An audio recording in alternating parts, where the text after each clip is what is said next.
नमस्कार दोस्तों, स्वागत है आपको अपने YouTube चैनल रैम्बो क्लासेस में। तो कैसे हैं आप सब? मैं आशा करता हूं कि आप लोग सब ठीक होंगे, मस्त होंगे, स्वस्थ होंगे, कुशल मंगल होंगे। जैसा कि आपको पता है दोस्तों कि आज हम लोगों ने ऑफलाइन वैस में हम लोगों ने आज राष्ट्रीय युवा दिवस मनाए थे। यानी कि राष्ट्रीय युवा दिवस जो होता है बाबू, वो स्वामी विवेकानंद जी का जन्म दिवस के शुभ अवसर पर हम लोग राष्ट्रीय युवा दिवस मनाते हैं 12 जनवरी को। ठीक है, तो आज जो है हम लोग ऑफलाइन बैच में चर्चा किए थे, स्वामी विवेकानंद के बारे में कुछ जाने थे, अर्जन किए थे।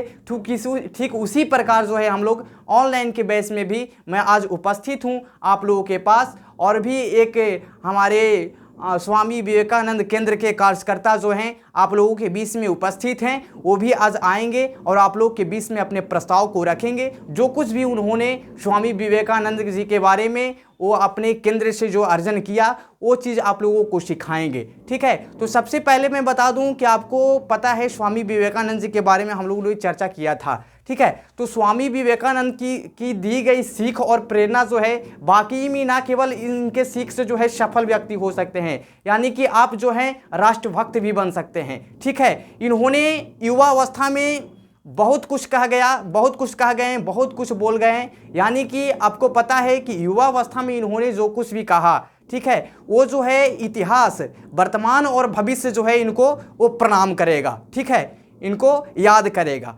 तो जैसा कि आपको बता दूं कि स्वामी विवेकानंद जी के बारे में रविंद्रनाथ ठाकुर जी ने बोला था कि अगर आपको भारत को जानना है, ठीक है, अगर आपको भारत को जानना है तो आप स्वामी विवेकानंद जी को अध्ययन कीजिए। यानी कि इनमें जो है, इनके अंदर जो है जो भी वाक्य हैं वो सारे के सारे जो हैं सकारात्मक हैं, ना कि नकारात्मक। ठीक है, तो मैं अब जो यहाँ पे हमारे बीच में उपस्थित हैं वो स्वामी विवेकानंद केंद्र के कार्यकर्ता, उनका नाम विकास कुमार सत्यम जी हैं। उनसे मैं आग्रह करूंगा, आमंत्रित करूंगा, वो अपने बातों को आप लोगों के पास रखेंगे और आप उनके बातों से कुछ सीखने को आपको मिलेगा। तो आएंगे हमारे सर।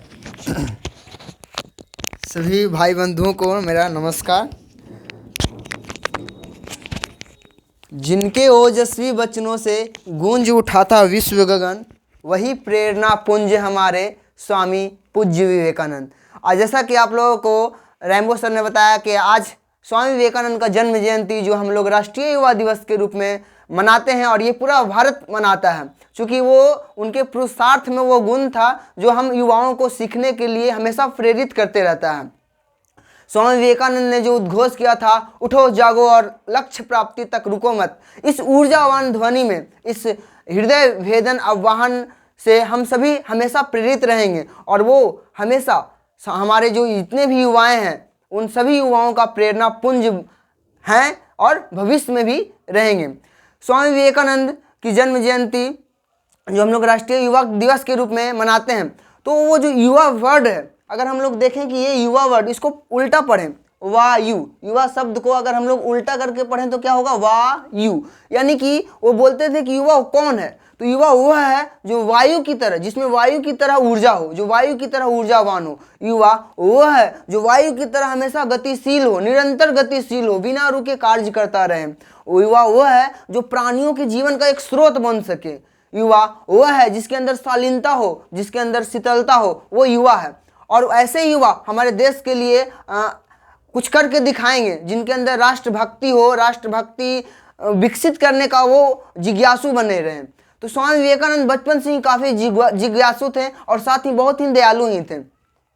वो उनका एक कोटेशन था जो हम युवाओं के लिए था, और वो जो कोटेशन बोल सकते हैं कि हमारे जीवन का सबसे अद्भुत वाक्य बोल सकते हैं, हमारे जीवन का सबसे अद्वितीय वाक्य बोल सकते हैं। वे बोलते थे जो कि जितने भी यहाँ के प्राणी हैं, जितने भी यहाँ के जीव हैं, all soil is potentially divine, मतलब कि जितनी भी आत्मा है उनके अंदर अथाह एनर्जी भरा हुआ है, उसके अंदर दिव्यता भरी पड़ी है, लेकिन ज़रूरत क्या है, उसे एकत्रित करने का और उसे बाहर करने का। अगर हम युवा उनके इन विचारों पे, उनके इस कोटेशन पे ध्यान दें कि all soil is potentially divine और हम उसको फॉलो करें तो हमारे अंदर भी जो ऊर्जा सीमित है, जैसा कि हम लोग देखते हैं कि सूर्य का प्रकाश अगर वो फैला हुआ है तो वो नॉर्मल टेम्परेचर पे रहेगा, लेकिन अगर उसको एकत्रित किया जाए किसी एक पेज पे तो उस पेज को जला सकता है। मतलब हमारे अंदर भी वैसा ही ऊर्जा विद्वान है कि हम सभी ऊर्जाओं को अगर एकत्रित करें तो हम जिस भी क्षेत्र में हो, इंजीनियरिंग का क्षेत्र, डॉक्टरी का क्षेत्र, लॉ का क्षेत्र,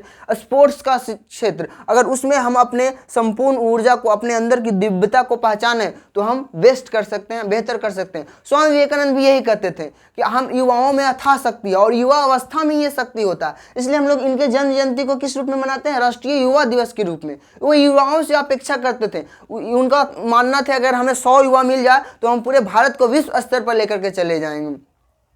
लेकिन इसके लिए उन्होंने एक बड़ा ही सुंदर बात बताया था। वो संस्कृत में एक श्लोक है, आत्मानम दुर्बलम मन्यते इति महतम पापम। मतलब आप अगर अपने आप को कमजोर मानते हैं तो ये दुनिया का सबसे बड़ा पाप है जो आप कर रहे हैं। उन्होंने बताया था शक्ति जीवन है, निर्बलता मृत्यु है। अपने आप की शक्ति को पहचानिए, आपके अंदर अथाह एनर्जी भरा पड़ा हुआ है, उसको बस निकालने की जरूरत है। तो उसकी शक्ति को पहचानिए और यही जीवन का मेन स्रोत है। विस्तार जीवन है, संकुचन मृत्यु। अपने जीवन का विस्तार कीजिए, आप किसी जगह पे संकुचित नहीं हो जाइए। किसी एक वस्तु के लिए, किसी एक चीज के लिए एक जगह पे संकुचित अगर होते हैं तो आप अपने जीवन का सर्वांगीण विकास नहीं कर पाएंगे। तो आप ज़्यादा से ज़्यादा अपने आप को विस्तार कीजिए, जितना विस्तार कीजिएगा उतना आपके अंदर कार्य करने की क्षमता बढ़ेगी। और उन्होंने बताया कि स्नेह जीवन है, द्वेष मृत्यु। मतलब अपने अंदर हमेशा सकारात्मक भाव को रखिए। अगर आपके अंदर नकारात्मकता भाव आएगी तो अपने जीवन को मृत्यु की ओर लेकर के जाएंगे। तो अपने अंदर एक सकारात्मक भाव रहिए, लोगों के बीच में स्नेह का भाव जागृत कीजिए, बंधुत्व का भाव जागृत कीजिए। स्वामी विवेकानंद बोलते थे जितना बड़ा संघर्ष होगा जीत उतनी ही बड़ी होगी। तो आप भी अगर संघर्ष करते हैं ईमानदारी पूर्वक तो आपका जो रिजल्ट आएगा, आपका जो परिणाम आएगा वो देखने लायक होगा। आपको बिलीव होगा कि नहीं ये मेरा संघर्ष का परिणाम है।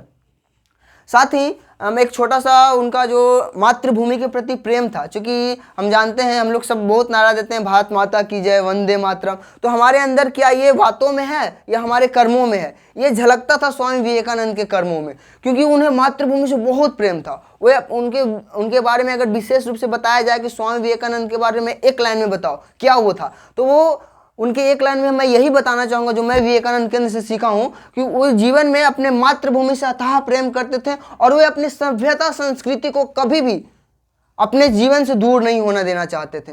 मतलब वो जिंदगी का हर चीज़ सीखने के लिए तैयार थे, वो जिज्ञासु थे, लेकिन अपनी सभ्यता संस्कृति को अपने पास संजो कर रखते हुए वो अलग चीज़ को सीखते थे। और यही चीज़ हम युवाओं के लिए भी वो देते थे कि आप हमारी संस्कृति जो पूरे विश्व की सबसे अग्रणी संस्कृति है, सबसे बेहतर संस्कृति है, उसे कभी मत भुलाइए। बाकी आपको जो सीखना है वो सीखिए, लेकिन अपनी संस्कृति को अपने जीवन से अलग नहीं होने दीजिए।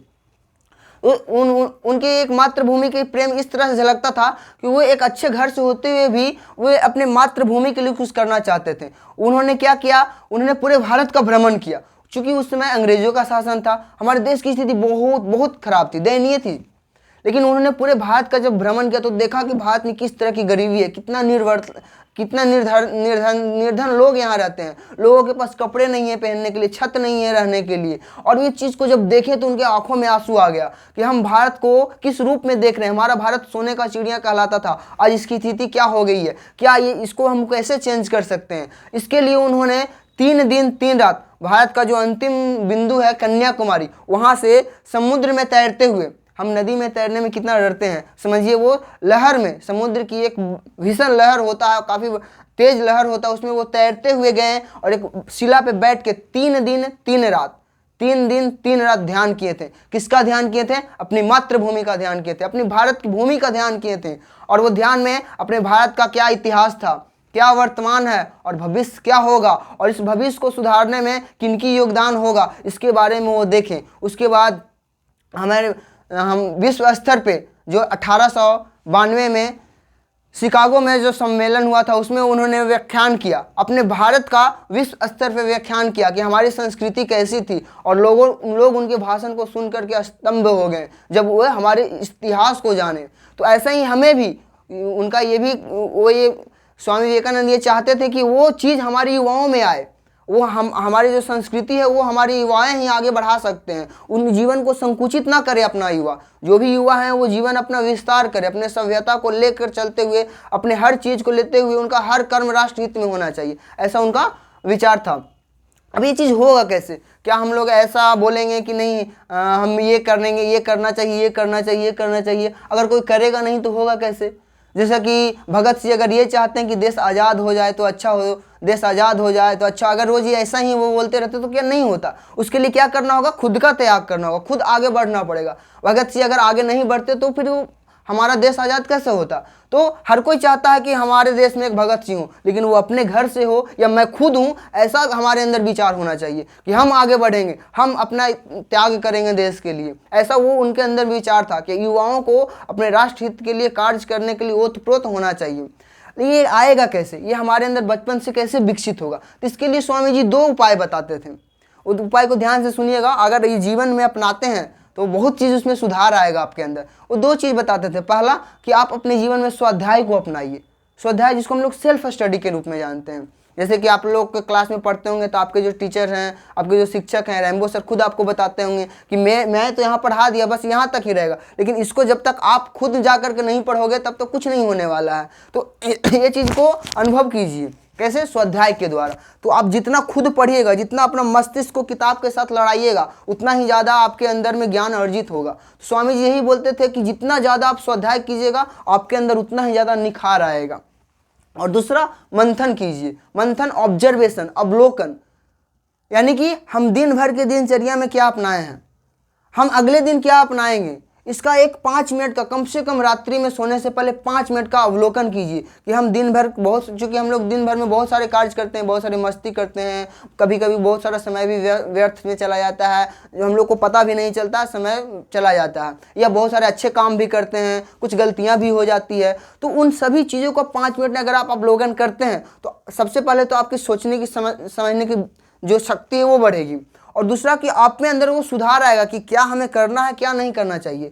तो स्वामी विवेकानंद इस बात पे पूरी तरह से फोर्स देते थे कि हमें हर युवाओं को प्रतिदिन 5 मिनट का अवलोकन करना चाहिए अपने जीवन को लेकर के, हम क्या हैं, क्या हमें भविष्य में करना है, हमारा जो प्लेटफॉर्म है वो तैयार करने के लिए। इन 2 चीज़ों पे जो भी चीज़ करेंगे, मैंने ये वर्ड बोला अवलोकन, ऐसा नहीं कि रात में बैठ जाएं और चिंता करते रहें कि ये किए वो किए, ऐसा नहीं करना। चिंता नहीं, चिंतन करना है, चिंतन करना है, मतलब अपने आप को अवलोकन करना है, देखना है अपने अंदर क्या कमजोरियां हैं, क्या शक्तियां हैं, और उस शक्ति के अनुसार हमें आगे क्या करना है, ये काम करना है।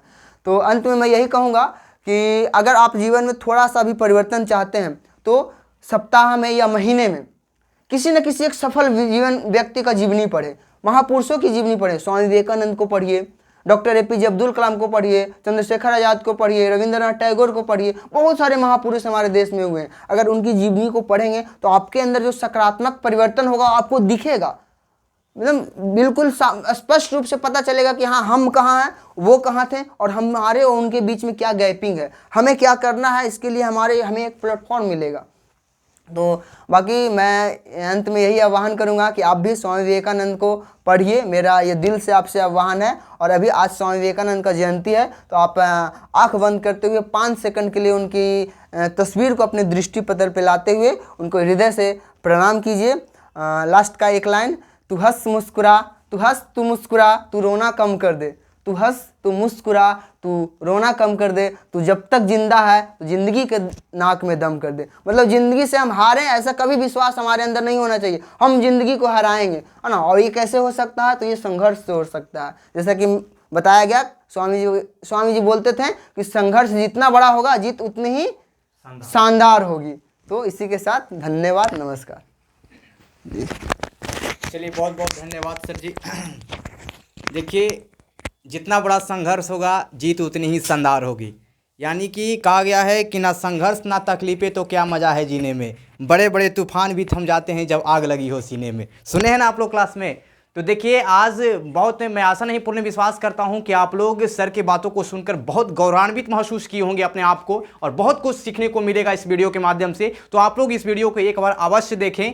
मैं एक नारी सम्मान के प्रति इनके कहानी को बता दूं, स्वामी विवेकानंद से ही जो है इनके संबंधित एक बार की बात है। आपको पता होगा कि स्वामी विवेकानंद का जो है ख्याति वो देश विदेश में फैला हुआ है, ठीक है।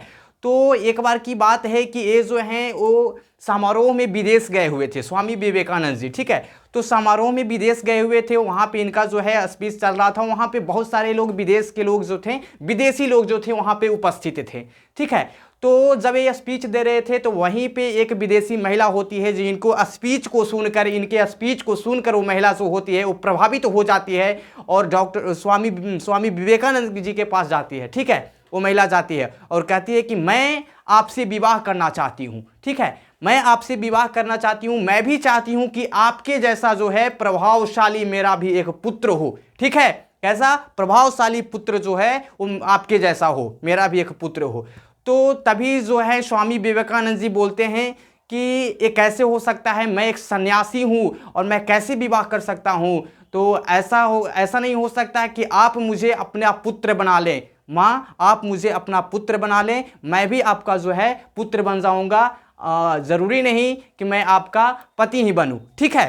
तो वो जो होते हैं और बोलते हैं कि आपका पुत्र बन जाने से मेरा सन्यासी भी नहीं टूटेगा और मैं आपका पुत्र भी बन जाऊँगा।